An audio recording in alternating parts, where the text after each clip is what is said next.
Badan PBB UNESCO telah menetapkan batik sebagai warisan budaya tak benda sejak 2 Oktober 2009.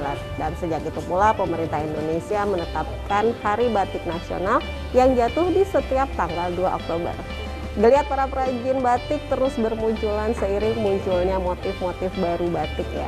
Dan seperti saat ini, saat COVID-19 sedang melanda dunia, tak sedikit pun menurunkan kreativitas dari para perajin batik terutama yang ada di Kabupaten Demak. Saya Dewi Mustika, inilah liputan khusus. Yuk, kita main dakon yuk, Dek. Dek, kita main dakon yuk.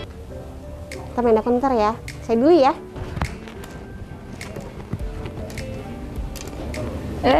Mbak Dewi. Mbak Ani. Udah lama ya. Dia lagi lihat-lihat ini anak-anak lagi pada batik sama main dakon. Iya.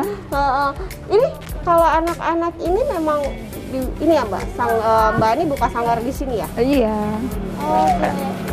Kalau nggak sekolah kan bisa main di sini. Oke, boleh saya dijelasin Mbak? Kayaknya di situ tadi saya sempat melihat ada yang model di itu ya? Iya, gitu. boleh. Boleh saya diterangkan Mbak? Mumpung saya di sini nih ya. Boleh, monggo. Oke, kita mulai dari sini kali ya Mbak ya. Sebagai salah satu perajin batik yang masih eksis di Kabupaten Demak, Batik Melati Harjan tak berhenti mewariskan budaya bangsa kepada generasi penerus saat ini. Sebagai pemilik usaha kerajinan batik Melati Harjan, Ani merangkul warga sekitarnya untuk tak sekedar mewariskan budaya bangsa, namun juga bisa menjadikan batik sebagai salah satu sumber penghasilan mereka. Apalagi di saat pandemi seperti saat ini, di mana banyak masyarakat yang kehilangan pekerjaannya.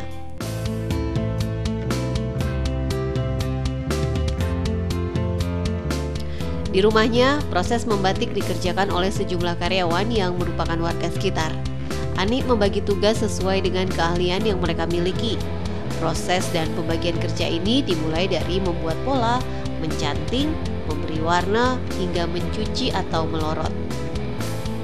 Tak hanya itu, Ani juga menyiapkan penjahit untuk mengolah kain batik yang sudah dihasilkan menjadi produk siap pakai berbahan dasar batik seperti sajadah, baju, tas, ataupun dompet. Nah, ini ada galerinya ya Bu. Iya. Sudah selesai semua ini dari batik cap, batik tulis sudah dipisah-pisahkan ya. Yang ingin saya tanyakan lagi adalah tadi teman-teman di sini kan banyak banget yang ikut ikut membantu Mbak Ani di sini. Nah, itu mereka yang ngajarin Mbak Ani atau mereka disekolahkan sama Mbak Ani untuk bisa membatik atau gimana? Langsung ke sini, langsung belajar. Berarti Mbak Ani sendiri yang saya ngajarin sendiri mereka ya? ngajarin. Satu pesan mungkin untuk pemirsa yang ada di rumah boleh disampaikan?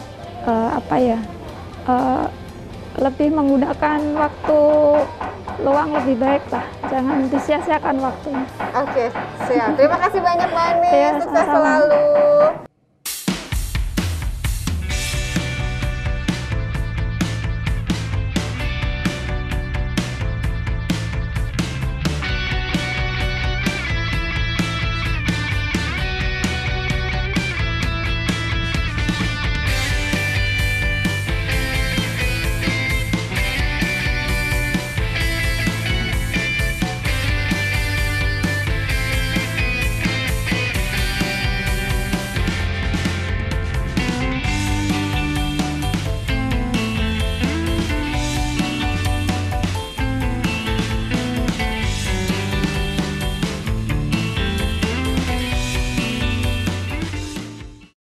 Banyaknya perajin batik yang ada di Kabupaten Demak ini tak luput dari perhatian pemerintah setempat.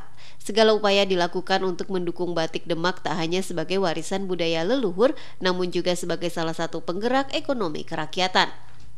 Batik di Demak ini dimulai pada awal tahun 2000-an itu digalakkan dengan batik sisik pesisir. Kemudian perkembangannya dari tahun ke tahun disesuaikan dengan kondisi perkembangan wilayah, maka muncul ada batik Bledek pintu Majapahit yang ada di Masjid Agung. Kemudian ada batik dari Blimbing, ada Jambu, ada Semangka, bahkan ada yang lain hasil pertanian di Demak. Ini perkembangannya seperti itu. Usaha kami untuk bagaimana menggerakkan masyarakat, terutama pengrajin batik ini agar tidak ikut kena dampak, yaitu dengan peningkatan kualitas daripada pengrajin itu sendiri. Kemudian ada pelatihan pada mereka-mereka yang berusaha melalui online, kemudian bantuan permodalan, kemudian ada bantuan sembako buat para pengrajin yang pada awalnya itu kena dampak COVID-19. Kemudian ada pameran-pameran ketika ada Demak Expo dan sebagainya, kita munculkan agar supaya pemasaran itu bisa, karena kunci daripada keberhasilan batik itu sendiri, kuliner dan sebagainya adalah pada pemasaran.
Pemerintah Kabupaten Demak melalui dinas terkait telah mencatat 14 UMKM yang bergerak di bidang kerajinan batik Demak.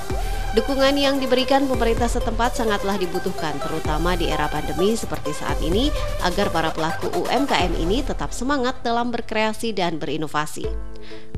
Kabupaten Demak memiliki beberapa motif utama untuk batik, antara lain jambu, belimbing, motif sisik atau pesisiran, serta motif yang diambil dari cerita dan interior Masjid Agung Demak.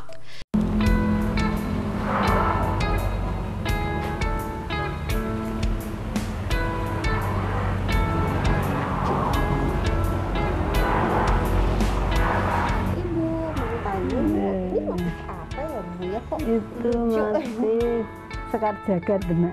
Sekar Jagad Nah, Demak. ya, jadi di Demak itu kan jagadnya Demak, bunyinya Demak ini kan banyak terkenal, isinya ada jambu, terkenal berasnya juga, padinya, terkenal ikannya, terkenal jambunya, dindingnya.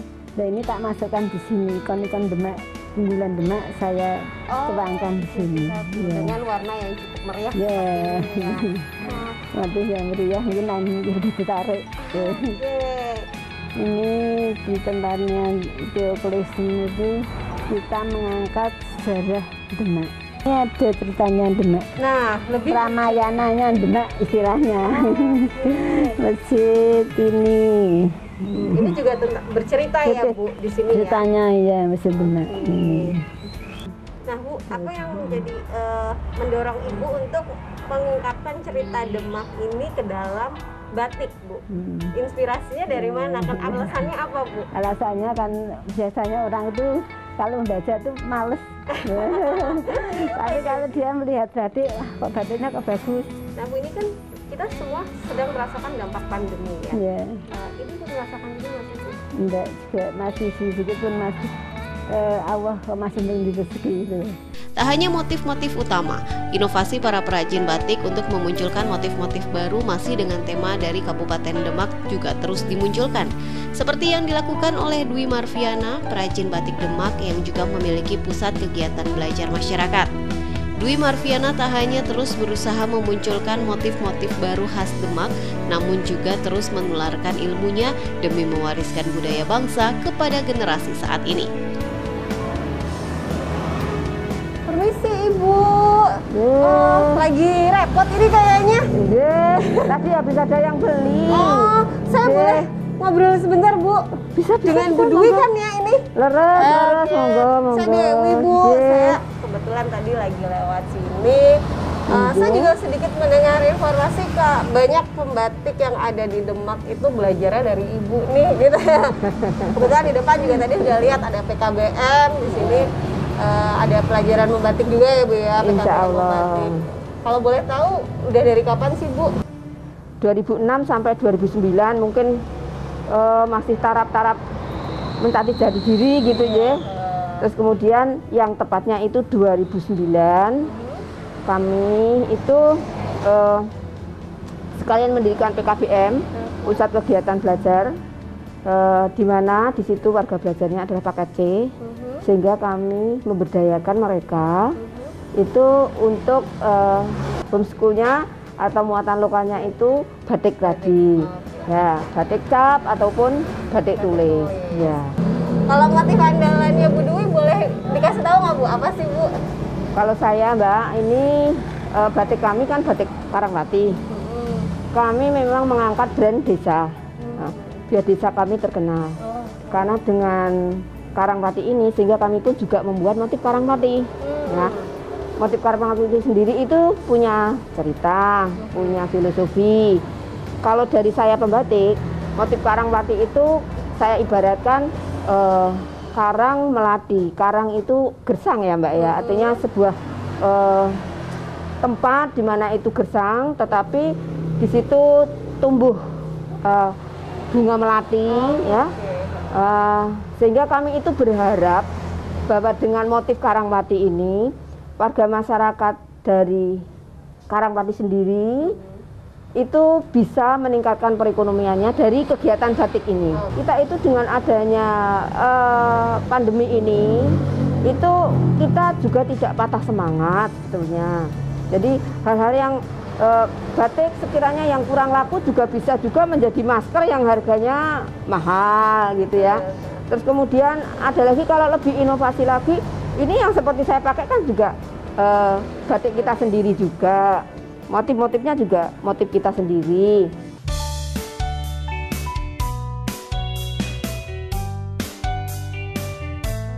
Munculnya motif-motif baru sebagai bentuk kreativitas dan inovasi juga didukung sepenuhnya oleh pemerintah Kabupaten Demak.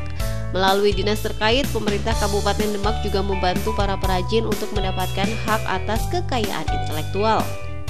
Hak cipta itu adalah merupakan hak daripada setiap warga negara yang mempunyai intelektual khusus ya. Nah, batik itu sendiri juga dilindungi untuk mendapatkan hak ciptanya melalui Dinas Perdagangan dan UMKM Kabupaten Demak, yaitu dibantu di Kementerian Hukum dan HAM supaya mereka mendapatkan hak cipta sehingga keberadaannya itu dijamin berdasarkan undang-undang. Kemudian tidak bisa dijiplak oleh orang lain, pemasarannya lebih mengena, sehingga diharapkan pengrajin itu sendiri dengan sudah mendapatkan hak cipta akan dapat meningkatkan produktivitasnya sekaligus kualitasnya yang pada ujungnya akan meningkatkan kesejahteraan buat pengrajin itu sendiri maupun karyawan yang ada di dalamnya. Bagaimana kearifan lokal itu diangkat. Karena itu merupakan budaya yang harus kita pertahankan, terutama pada generasi-generasi muda, generasi penerus bangsa ini. Hingga sampai hari ini kita belum terpikirkan untuk bagaimana untuk membuat batik-batik di luar motif-motif lokal. Jadi kita pertahankan misalnya beledek. Beledek itu tidak ada daerah lain yang memilikinya. Hingga kita punya karena ini peninggalan leluhur kita dari Majapahit. Kemudian pertanian yang bermotif pertanian. Demak itu sebagai penyangga pangan Jawa Tengah nomor 3 setelah Cilacap, Gerobokan, dan Demak. Demak punya wilayah pantai sepanjang 43 km, sehingga motifnya adalah batik pesisiran atau batik sisik. Sehingga itulah dulu kita tingkatkan sebelum kita nanti untuk membuat batik dengan motif yang lain. Yang penting batik lokal Demak ini harus kita pertahankan, kita tingkatkan supaya bisa go public lah. Kalau bisa go internasional.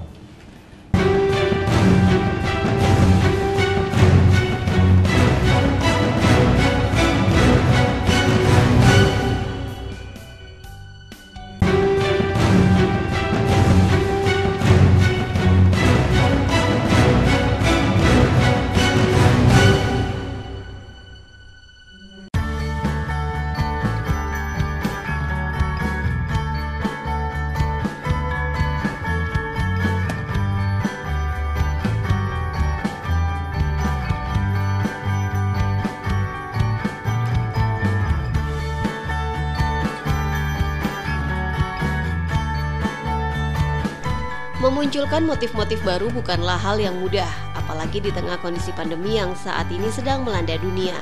Tak jarang, kondisi yang sedang dialami saat ini justru menghambat kreativitas seseorang. Hal ini membuat Lulu, pemilik Lea Collection, ikut mencari cara agar para perajinnya tak terbawa arus pandemi. Lulu memberikan waktu sepenuhnya kepada para perajin untuk berkreasi sendiri. Para perajin yang masuk dalam kelompoknya tidak diharuskan menyelesaikan proses membatik di galeri miliknya. Namun mereka bisa mengerjakan di rumah masing-masing dengan harapan para pembatik mendapatkan inspirasi motif-motif baru lainnya. Dan trik ini terbukti cukup memberikan dampak positif, di mana para perajin di kelompoknya kini berhasil membuat banyak corak-corak baru yang semakin menarik dan cukup banyak diminati. Bagus Bu warnanya. Nah pemirsa, sudah bersama saya saat ini Ibu Lulu, pemilik Lea Collection yang juga sebagai sekaligus pengrajin batik ya Bu yang ada di Demak ya. Bu, saya pengen sedikit tanya. Kalau biasanya nih perajin batik itu punya motif andalan. Nah, kalau Ibu punya juga nggak Bu motif andalan? Ya motif andalannya ya jambu blimbing Mbak, karena kita kan ambil potensi Demak, ikon Demak kan jambu blimbing gitu. Oh khas, ya, tetap khasnya Demak ya. Walaupun ada motif-motif yang lain, motif pesisiran itu kan, motif-motif laut gitu. Nah kalau ini kita tahu ini sedang pandemi ya Bu ya, Iya. gitu kan, dimana hampir semua pengusaha merasakan dampaknya. Dari batik sendiri, khususnya batik Demak yang Ibu jalanin, ada ngerasain seperti apa Bu untuk pandemi ini Bu? Alhamdulillah untuk masa pandemi ini kami nggak terlalu terpengaruh karena pesanan masih selalu ada. Dan ini alhamdulillah kami dipercaya oleh daerah lain untuk mengerjakan pesanan mereka dengan motif dia, tetapi dipadu dengan motif Demak. Gitu iya. Di samping pesanan dari Demak juga masih banyak. Oke Bu, kalau berapa jumlah karyawan ini Bu punya sekarang perajinnya? Sebenarnya gini Mbak, mohon maaf saya sebenarnya nggak terbatas karyawannya. Maksudnya itu kita lihat sesuai dengan pesanan. Jadi kalau pesanan banyak, minta cepat, berarti kita rekrut dari teman-teman. Jadi enggak karyawan tetap itu enggak. Jadi yang kalau yang ngecap atau yang nulis itu satu pasti yang buat itu. Terus nanti yang misalnya yang nemboi atau yang nyoleti itu dari biasanya ibu-ibu. Lah itu kita ngerekrutnya ya sesuai tadi pesanan. Kalau pesanan kebutuhan ya. Artinya tetap memberdayakan orang warga sekitar gitu ya. Inovasi apa yang udah Ibu siapkan untuk tetap bisa eksis di batik Demak ini Bu? Ini kami inovasinya ya pasti menciptakan motif-motif baru. Jadi motif-motif yang lama mungkin bosan, jadi dengan pandemi ini biar orang tertarik lagi itu kita ciptakan motif-motif baru, baik batik tulis maupun batik cap. Terus kami juga sekalian ada penjahit gitu, jadi kita konsultasi model kita terima, kita beri gambaran-gambaran modelnya seperti ini, jadi orang mungkin tertarik gitu. Siap Bu, terima kasih banyak Bu Lulu. Ini iya, sama-sama, saya masih pengen lihat-lihat ya, koleksinya cukup banyak ini. Ya, monggo.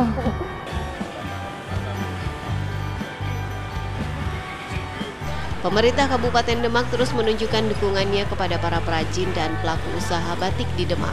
Tak serta-merta demi melestarikan warisan budaya bangsa, namun juga sebagai penggerak ekonomi kerakyatan.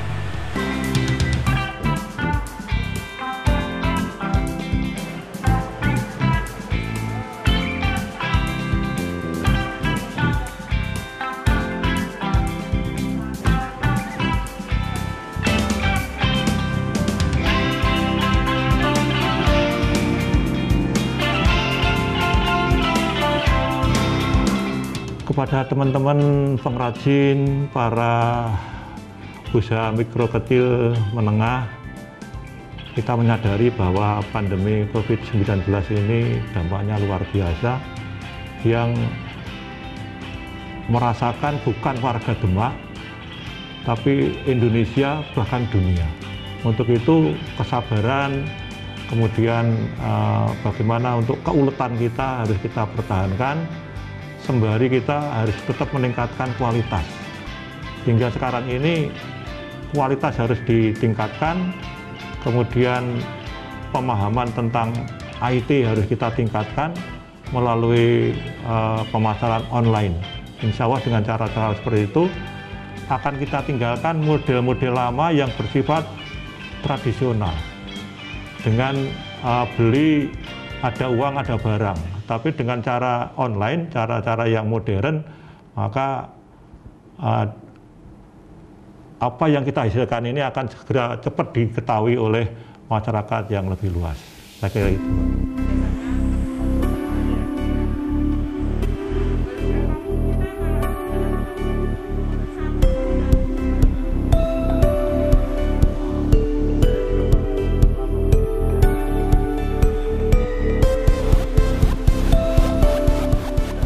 Pandemi COVID-19 belum berakhir, namun roda perekonomian tetap harus berjalan. Tetap berusaha, tetap bergerak, tetap semangat agar kita tetap bisa kreatif dan inovatif dalam menjalani era kenormalan baru.